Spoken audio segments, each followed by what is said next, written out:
Ce jour-là, quand maître Colbert a ouvert l'enveloppe sur la table, le temps a semblé se suspendre. Il n'y avait plus aucun bruit dans la pièce. Pas une chaise qui grince, pas un souffle, pas même un mouvement. L'air lui-même paraissait figé, comme si quelque chose d'invisible venait de s'imposer à tous. Le simple glissement du papier hors de l'enveloppe résonnait presque comme un événement. Devant lui, 3 regards étaient fixés sur chaque geste. Gilles, Patricia et Arnaud ne disaient rien, mais leurs visages trahissaient déjà une tension qui ne demandait qu'à éclater. Puis les documents ont été posés devant eux, un à un. Et c'est à cet instant précis que quelque chose a changé. D'abord, presque imperceptiblement. Un battement de paupières plus lent, une mâchoire qui se crispe, un regard qui hésite, puis la compréhension, brutale, définitive. La couleur quitte les visages, les épaules se figent, et la respiration devient plus courte. C'était ce moment rare où l'on comprend qu'on a fait une erreur irréversible, qu'une ligne a été franchie et qu'il n'existe aucun moyen de revenir en arrière. Mais pour comprendre ce silence, pour comprendre ce poids qui écrase soudainement la pièce, il faut revenir bien plus loin. Avant les documents, avant les décisions, avant les intentions cachées. Il faut revenir à quelque chose de simple, une histoire presque banale et pourtant profondément rare, une histoire d'amour. Henri et Suzanne Marchand étaient mariés depuis 52 ans, mais leur histoire n'avait pas commencé avec un mariage. Elle avait commencé avec un regard. Henri avait 21 ans à l'époque. Il portait déjà sur lui les marques du travail, les mains abîmées, les gestes précis de ceux qui apprennent tôt à se débrouiller seuls. Ce matin-là, à Bordeaux, le marché était plein de vie. Les voix se mêlaient, les odeurs circulaient entre les étals, mélange de pain chaud, de fruits mûrs et de terre humide. Et au milieu de ce tumulte, il y avait les fleurs. C'est là qu'il l'a vue. Suzanne. Derrière une petite table, en train de composer des bouquets avec une attention presque silencieuse. Elle n'était pas celle qu'on remarquait immédiatement, pas la plus bruyante ni la plus éclatante. Mais elle avait quelque chose d'autre, une présence calme, une douceur qui retenait sans jamais forcer. Henri s'est approché sans vraiment savoir pourquoi. Il a choisi un bouquet, simple mais élégant, puis il a glissé la main dans sa poche. Et il a compris. Il n'avait pas assez. Il a commencé à compter ses pièces, une par une, comme si le temps pouvait changer le résultat. Mais il manquait toujours quelque chose. Il a hésité. Un instant seulement. Reposer le bouquet, partir, oublier. Mais il est resté. Suzanne l'observait sans impatience, sans jugement. Puis elle a souri. Un sourire léger, presque amusé, et elle a dit simplement « Gardez vos pièces, revenez samedi prochain ». Henri a levé les yeux, surpris. Il a voulu répondre, expliquer, mais elle a répété doucement « Revenez ». Et il est revenu. Le samedi suivant, puis le suivant, et encore le suivant. Pendant 6 mois, ils se sont retrouvés là, au milieu du marché, dans cette routine qui ne disait pas encore son nom. Les conversations étaient simples au début, presque banales, puis elles sont devenues plus longues. Les silences moins gênants, les regards plus présents, jusqu'à ce matin-là, quelques mois plus tard. Henri était arrivé plus tôt que d'habitude. Il n'avait pas regardé les fleurs, il l'avait regardée, elle. Il a pris une inspiration comme pour rassembler tout ce qu'il n'avait jamais osé dire, et il a lâché « Est-ce que tu veux m'épouser ?» Le marché continuait autour d'eux, mais pour eux, tout s'était arrêté. Suzanne ne répondit pas immédiatement.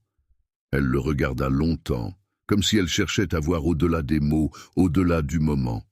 Puis, elle a souri.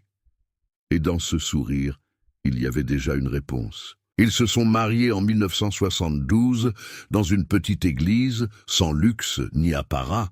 Il n'y avait pas de voyage de noces, pas de promesses grandioses, mais il y avait quelque chose de plus solide que tout cela, une certitude tranquille. Henri a continué à travailler dans le bâtiment, dur, longtemps, sans jamais se plaindre. Il a évolué étape par étape jusqu'à créer sa propre entreprise. Rien de spectaculaire, mais quelque chose de stable, de construit avec ses mains. Suzanne, elle, tenait le reste.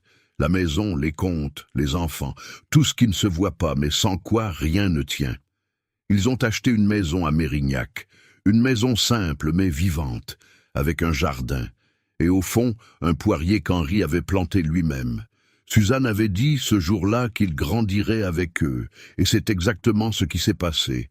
Dans cette maison, tout a grandi. Les murs ont entendu des rires, des disputes, des silences, des dimanches pleins de vie. 3 enfants y ont grandi aussi. Gilles, l'aîné, sérieux et structuré. Patricia, plus douce, toujours attentive.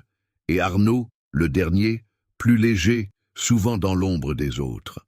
Henri et Suzanne leur ont tout donné, absolument tout. Les études, les opportunités, les débuts dans la vie. Ils ont travaillé plus longtemps, repoussé leurs propres besoins, fait des choix en silence pour que leurs enfants n'aient jamais à le faire. Et les années ont passé, comme elles passent toujours, sans prévenir. Les enfants sont partis, ont construit leur propre vie, leur propre famille. Et peu à peu, ils ont cessé de revenir, pas brusquement, lentement, une visite en moins, un appel oublié, un dimanche reporté, jusqu'à ce que l'absence devienne normale. Mais dans la maison, rien n'avait changé. Le soir, Henri lisait son journal sans vraiment le lire. Suzanne tricotait, point après point, dans un rythme apaisant.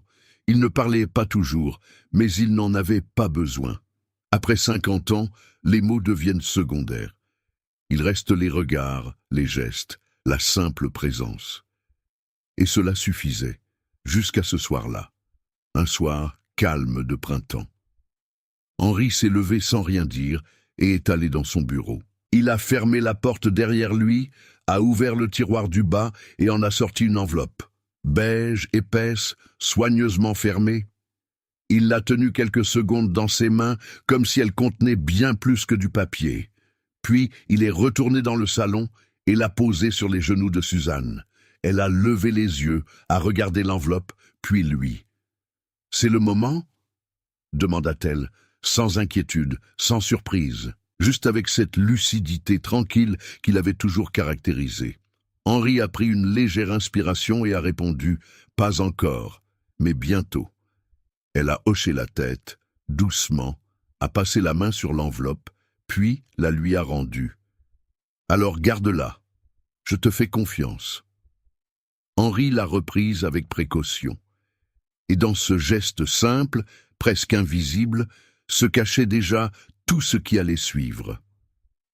Cette enveloppe, souvenez-vous-en, parce qu'elle reviendra. Et quand elle reviendra, plus rien ne sera comme avant. Les changements ne viennent presque jamais avec fracas. Ils s'installent lentement, discrètement, comme une fissure qui apparaît dans un mur sans qu'on s'en aperçoive tout de suite. Au début, tout semble normal. Et puis, un jour, on réalise que quelque chose n'est plus comme avant. Avec Suzanne, cela a commencé ainsi. De petits oublis, rien d'alarmant, rien qui mérite une inquiétude immédiate. Une casserole oubliée sur le feu, par exemple. Henri était entré dans la cuisine en sentant une odeur inhabituelle, un peu âcre. Il avait vu la fumée légère, couper le feu, puis appeler Suzanne. Elle était arrivée du couloir, un peu confuse, comme si elle cherchait encore à comprendre ce qui venait de se passer. « J'allais éteindre », avait-elle dit. Mais elle n'allait pas le faire, et Henri le savait. Puis il y a eu ce rendez-vous médical manqué, noté pourtant, inscrit soigneusement dans l'agenda, mais oublié, simplement oublié. Et ensuite les noms, celui d'une voisine, par exemple, une femme qu'elle connaissait depuis des années. Suzanne s'était arrêtée en plein milieu d'une phrase, un sourire figé aux lèvres, le regard cherchant une réponse qui ne venait pas. Elle avait fini par détourner la conversation. Henri n'avait rien dit, mais il avait compris. Malgré tout, il refusait d'y voir un problème grave. Lui aussi oubliait parfois des choses. L'âge apportait cela, c'était normal, c'était humain. Mais Gilles, lui, ne voyait pas les choses de la même manière. L'aîné avait commencé à venir plus souvent. Au début, cela aurait pu sembler rassurant. Une attention retrouvée, une présence plus régulière. Il appelait davantage, passait sans prévenir, posait des questions. Beaucoup de questions. Trop peut-être. Il observait tout, les gestes de sa mère, les réactions de son père, les silences aussi. Henri remarquait, il ne disait rien, mais il remarquait. Il y avait quelque chose dans cette attention qui le mettait mal à l'aise, comme un cadeau offert avec un sourire, mais dont on devine qu'il cache une intention. Un soir, Gilles est venu dîner. Patricia était avec lui. Le repas s'est déroulé sans tension apparente. Suzanne avait cuisiné, comme toujours. Il y avait eu des rires, des souvenirs évoqués, des moments presque chaleureux. Mais après le dîner, quand Suzanne s'était levée pour aller faire la vaisselle, l'atmosphère avait changé. Gilles s'était penché légèrement en avant, les mains jointes, et avait regardé son père. « Papa, tu as pensé à l'avenir » Henri avait relevé les yeux, sans répondre immédiatement. « Quel avenir » Gilles avait échangé un regard rapide avec Patricia avant de reprendre. « Si maman a besoin de plus d'aide » Le silence qui suivit n'était pas anodin. Henri répondit simplement « Elle a de l'aide. Elle m'a... » Gilles avait souri, mais ce sourire n'était pas sincère. Il était préparé, calculé. Bien sûr. Mais vous vieillissez tous les deux. Il existe des établissements adaptés, modernes, sécurisés. Henri n'avait rien répondu. Il s'était tourné vers la fenêtre. Dehors, le poirier se balançait légèrement sous le vent du soir. Il l'avait regardé longtemps, comme s'il cherchait dans cet arbre une réponse que les mots ne pouvaient pas donner. Ce soir-là, après le départ des enfants, Henri n'est pas allé s'asseoir dans son fauteuil. Il est allé directement dans son bureau. Il a fermé la porte derrière lui, a pris son téléphone et est resté quelques secondes immobile avant de composer un numéro. La voix qui répondit était grave, posée. « Henri, ça alors ?» Henri prit une inspiration. « Gustave, je vais avoir besoin de toi. » Un léger silence s'installa de l'autre côté. « Maintenant ? » ?»« Non, pas encore, mais bientôt. Tu m'inquiètes. » Henri baissa les yeux vers son bureau, comme s'il pouvait voir à travers le bois jusqu'à la fameuse enveloppe. « Ne t'inquiète pas, je me prépare. » Et il raccrocha. Les semaines suivantes confirmèrent ce que Henri avait pressenti. Les visites se multiplièrent. Gilles revenait souvent, Patricia aussi. Arnaud suivait, comme toujours, sans réellement poser de questions. Mais ce n'était plus de simples visites, c'étaient des interventions. Il parlait de Suzanne avec des médecins qu'Henri ne connaissait pas. Il prenait des rendez-vous sans le consulter. Il revenait avec des avis, des conclusions déjà établies. Et puis il y eut les brochures, colorées, bien conçues, presque séduisantes. Résidence Les Pins Dorés, parce que votre proche mérite le meilleur. Des photos de personnes âgées souriantes, des jardins parfaitement entretenus, des salons lumineux. Tout semblait parfait, trop parfait. Henri prenait les brochures, les regardait, les refermait. Il ne contestait pas, il n'acceptait pas non plus. Il observait, et il retenait tout. Puis un jour, Patricia emmena Suzanne chez un médecin, seule, sans prévenir Henri à l'avance. « Juste une évaluation, papa, rien d'inquiétant. » Mais Suzanne ne revint pas comme elle était partie. Elle était plus silencieuse, plus distante. Elle évitait le regard d'Henri. Quand il lui demanda comment cela s'était passé, elle répondit après un moment « Il a dit que j'avais quelques difficultés, qu'il faudrait suivre ça. » Henri fronça les sourcils. « Quel médecin ?» Elle hésita. « Je ne sais pas.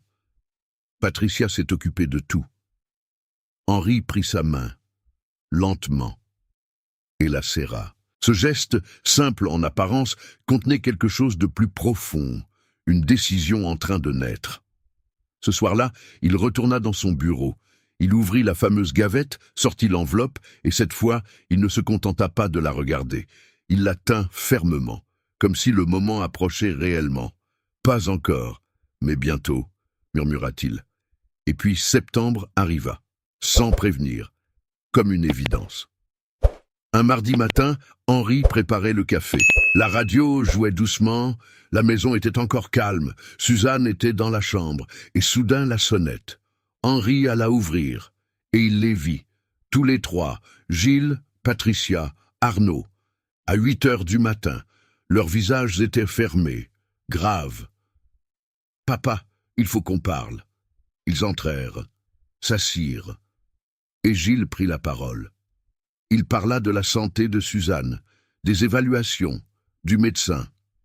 Patricia sortit des documents, officiels, signés. Henri les prit, les lut lentement, chaque mot, chaque ligne. Risque de maintien à domicile. Il leva les yeux. « Je ne connais pas ce médecin. »« C'est un spécialiste, » répondit Gilles. « Je ne l'ai jamais rencontré. »« Maman, si. » Henri posa les papiers sur la table. « Et qu'est-ce que vous voulez faire avec ça ?» Gilles inspira profondément. « On a trouvé une résidence, très bien, médicalisée, à côté. » Le silence s'installa. Henri regarda ses enfants, un à un. « Et moi ?» Patricia répondit trop vite. « Toi, tu restes ici, on s'occupe de toi. » Trop rapide, trop préparé. C'est à ce moment-là que Suzanne apparut dans l'encadrement de la porte. Elle regarda la scène, les papiers, les visages, et elle comprit. Avant même qu'on lui explique, ce qui suivit ne fut pas une dispute, pas de cris, pas de chaos. Ce fut organisé, rapide, froid. 2 heures plus tard, la camionnette était là. 2 aides-soignants, polis, distants, une valise, préparée sans elle. Suzanne était assise sur le canapé, elle ne pleurait pas, elle regardait autour d'elle, la cuisine, la fenêtre, le jardin, le poirier. Henri s'agenouilla devant elle, il prit ses mains. « Je sais. » Elle le regarda. « Ne me laisse pas trop longtemps. » Sa voix était douce, mais ferme. « Je viens te chercher, » répondit-il. Elle hocha la tête. Une seule larme coula, et elle partit. Henri resta sur le pas de la porte. Il regarda la voiture disparaître. Et quand elle disparut, quelque chose en lui changea, pas brisé, aligné. Il rentra, ferma la porte. La maison était silencieuse. Un silence différent. Gilles posa une main sur son épaule. « Papa, pour la maison ?» Henri leva la main, sans le regarder. « Pas aujourd'hui. » Il alla dans son bureau, ferma la porte, ouvrit la gavette, sortit l'enveloppe, et cette fois, il ne douta plus. Il prit son téléphone et dit simplement « Gustave, c'est maintenant. » Les semaines qui suivirent furent les plus longues de la vie d'Henri Marchand. Le temps ne s'écoulait plus de la même façon. Les journées semblaient étirées, lourdes, presque irréelles. Chaque matin, il se levait à la même heure, comme toujours. Il préparait le café pour 2 par habitude, puis au moment de poser la 2e tasse sur la table, il s'arrêtait. Son regard restait fixé quelques secondes sur cet espace vide, et lentement, il rangeait la tasse sans un mot. La maison n'était plus la même. Ce n'était pas seulement l'absence de Suzanne, c'était tout ce qui disparaissait avec elle, les petits bruits, les gestes, les silences partagés. Même le poirier dans le jardin semblait différent, comme s'il avait perdu une partie de son sens. Henri allait voir Suzanne chaque jour, sans exception. La résidence Les Pins Dorés était propre, bien entretenue, presque impeccable. Mais elle était froide, tout y était trop lisse, trop organisé. La chambre de Suzanne donnait sur un parking. Pas un jardin, pas un arbre, juste des lignes de voitures immobiles. Suzanne était toujours assise quand il arrivait. Elle levait les yeux, et son sourire apparaissait immédiatement. Mais ce sourire avait changé. Il était toujours là, mais atténué, comme une lumière filtrée à travers quelque chose d'épais. Elle parlait moins, observait davantage, et parfois, elle semblait ailleurs, même en étant assise juste devant lui. Henri s'asseyait à côté d'elle. Il lui parlait de la maison, du jardin, du poirier, de choses simples, concrètes, comme pour maintenir un lien avec ce qui existait encore. Elle écoutait, hochait la tête, serrait sa main, et dans ce geste, il comprenait qu'elle était encore là, présente, mais enfermée dans quelque chose qu'elle n'avait pas choisi. Un soir, en quittant la résidence, Henri croisa Gilles dans le couloir. Son fils venait d'arriver. Il portait un manteau impeccable, le regard pressé, comme quelqu'un qui gère un emploi du temps chargé. Il salua son père brièvement. « Je passe voir maman », dit-il. Henri hocha la tête. 20 minutes plus tard, Gilles ressortait déjà. Sur le chemin de la sortie, il rejoignit son père. « Papa, il faudrait vraiment qu'on parle de la maison. » Henri ne répondit pas tout de suite. « Ce n'est plus raisonnable de garder cette maison pour toi tout seul. Il y a les charges, l'entretien. » Henri le regarda enfin. « Cette maison est à moi et à ta mère. » Gilles soupira légèrement. « Bien sûr, mais il faut être pratique. » Henri détourna le regard. « Bonne nuit, Gilles. » Et il partit. Mais Henri n'était pas naïf. Il savait, il comprenait parfaitement ce qui se jouait. Il avait vu les regards, entendu les sous-entendus, observé les gestes. Ce n'était plus seulement une question de santé. C'était autre chose. La maison. Il voulait la maison. Quelques jours plus tard, la confirmation arriva. Un agent immobilier sonna à la porte. « Bonjour, monsieur. Je suis mandaté par monsieur Gilles Marchand pour une estimation du bien. » Henri resta immobile quelques secondes, le regard posé sur cet homme qui ne comprenait pas encore où il se trouvait. « Qui vous a laissé entrer ici ?» demanda-t-il calmement. L'agent hésita. « Pardon ? Cette maison n'est pas à vendre. Bonne journée. » Et il referma la porte. Ce soir-là, Henri se rendit à la résidence comme d'habitude. Il s'assit à côté de Suzanne, prit sa main et lui parla à voix basse. Il lui expliqua ce qui se passait. Sans colère, sans agitation, juste des faits. Suzanne écouta en silence, puis elle posa une seule question. « Tu as appelé Gustave ?» Henri la regarda. « Oui. »« Il vient quand ?»« Demain. » Elle hocha la tête. Et pour la première fois depuis des semaines, son sourire changea. Il retrouva quelque chose de plus vivant, comme si une porte s'était entr'ouverte. Le lendemain, Henri arriva à la résidence, mais il n'était pas seul. À ses côtés marchait un homme d'une 60aine d'années. Costume sombre, démarche assurée, regard attentif. Il ne parlait pas beaucoup, mais sa présence suffisait. Il avait cette manière d'occuper l'espace sans effort, une autorité calme. C'était maître Gustave Perrin. Il entra dans la chambre de Suzanne, s'approcha d'elle avec chaleur et lui serra la main comme s'ils se connaissaient depuis toujours. Il parla peu, mais observa beaucoup, chaque détail, chaque élément. Arnaud était présent ce jour-là. Il regarda la scène sans vraiment comprendre, mais quelque chose le dérangeait. Cet homme, son calme, son assurance. Il ne ressemblait pas aux autres. Il ne ressemblait pas à quelqu'un qui subit. Il ressemblait à quelqu'un qui prépare. En sortant, Arnaud appela Gilles. Il y avait un homme avec papa aujourd'hui. Quel homme? Un type, plus âgé. Costume. Mallette. Il avait l'air sérieux. Un silence. Tu lui as demandé? Oui. Et il a dit quoi? Un vieil ami. Le silence de l'autre côté dura plus longtemps cette fois. Reste attentif, dit finalement Gilles. Mais il était déjà trop tard, parce que ce que Gilles ne savait pas encore, c'est que tout avait commencé bien avant lui, bien avant les décisions, bien avant les manipulations, bien avant même les premiers signes chez Suzanne. Maître Gustave Perrin connaissait Henri depuis près de 40 ans. Leur rencontre n'avait rien eu de formel. Pas dans un cabinet, pas dans un cadre juridique, mais sur un chantier. Henri rénovait les bureaux où Gustave allait s'installer. Ils avaient parlé, échangé. Et sans bruit, une relation s'était construite. Une relation simple, solide. Comme les choses faites pour durer. Des années plus tard, Henri était revenu le voir, seul, sans prévenir. Il s'était assis en face de lui et avait dit une phrase simple: « Je veux protéger Suzanne ». Gustave avait écouté, longuement. Puis, ils avaient travaillé ensemble. Pas en quelques heures, en plusieurs semaines, avec précision, avec méthode. Et au terme de ce travail, ils avaient créé quelque chose que très peu de gens anticipent réellement.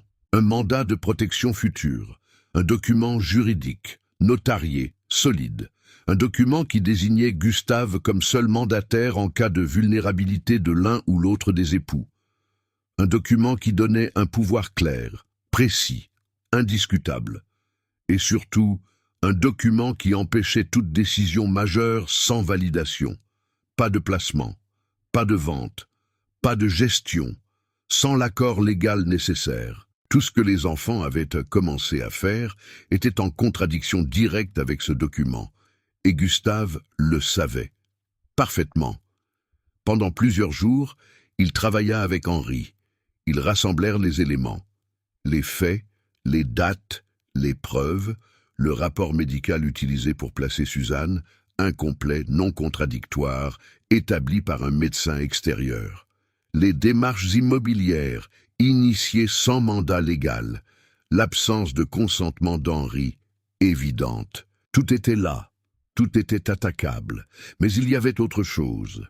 Un cahier, un simple cahier, dans lequel Henri avait tout noté, date, conversation, détails, sans colère, sans jugement, juste des faits. Gustave l'avait lu entièrement, lentement, et quand il avait refermé le cahier, il avait regardé Henri. « Tu es le client le plus préparé que j'ai vu en 38 ans. » Henri avait répondu calmement. « J'ai construit toute ma vie. Je sais que les fondations se posent avant la tempête. » Et à cet instant précis, la tempête était déjà là. La convocation arriva un vendredi matin. Un courrier recommandé, adressé à Gilles, Patricia et Arnaud. L'expéditeur était clair, sans ambiguïté. Maître Gustave Perrin, avocat.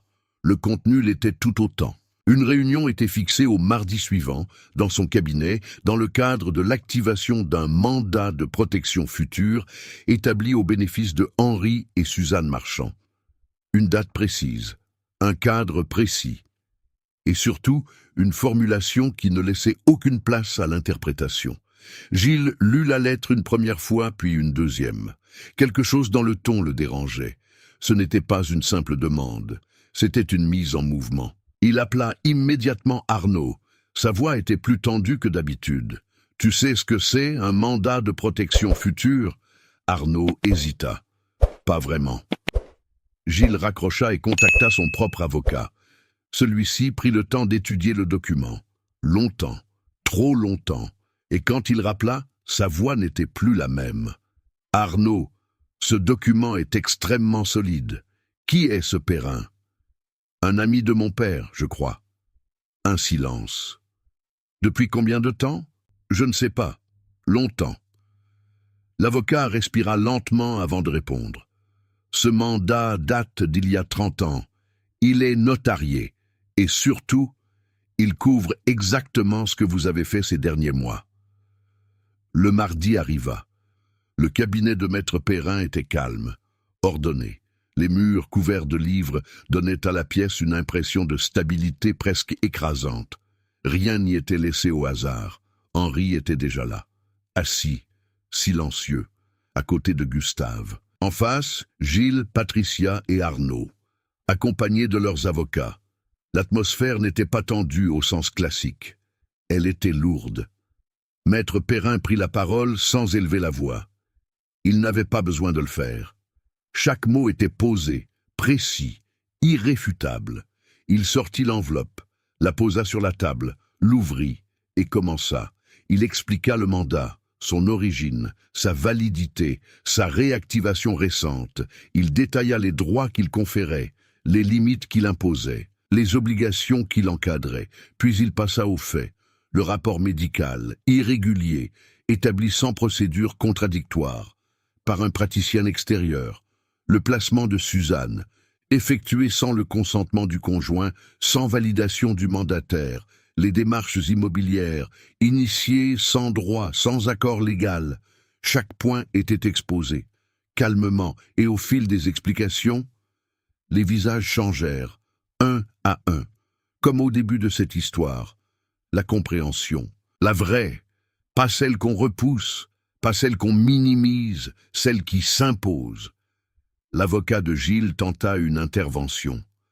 Ce document date de plusieurs années. Les circonstances ont évolué. Maître Perrin tourna lentement la tête vers lui. Maître, ce document a été réaffirmé devant notaire en 2019. Il est parfaitement en vigueur. Souhaitez-vous que je vous cite les articles applicables? Le silence répondit à sa place. Puis, il posa d'autres documents. Une plainte déposée auprès du Conseil de l'Ordre des médecins. Une mise en demeure concernant les démarches immobilières. Et enfin, une demande officielle. Le retour de Suzanne.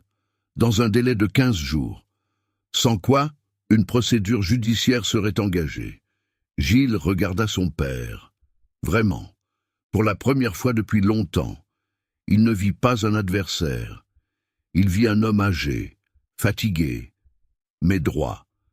Un homme qui n'avait pas agi par colère, ni par vengeance, mais par anticipation, par amour. Il voulut parler, mais les mots ne vinrent pas. Que dit-on à un père qu'on a tenté de contourner? Que dit-on à quelqu'un qui avait tout prévu, parce qu'il connaissait déjà la faiblesse humaine? Ce fut Patricia qui parla. Sa voix était basse, fragile. « Papa, je suis désolé. » Henri la regarda, longuement. Il ne répondit pas. Il prit l'enveloppe vide, la plia, la glissa dans sa poche intérieure, comme quelque chose qui avait accompli sa mission. Les jours suivants furent rapides, les procédures furent lancées, le médecin fut convoqué, son rapport contesté, puis invalidé. La résidence reçut la mise en demeure, et exactement 15 jours plus tard, une date fut fixée. Suzanne rentrait. C'était un matin de novembre. Le ciel était clair, l'air froid, mais doux. Henri arriva tôt, très tôt.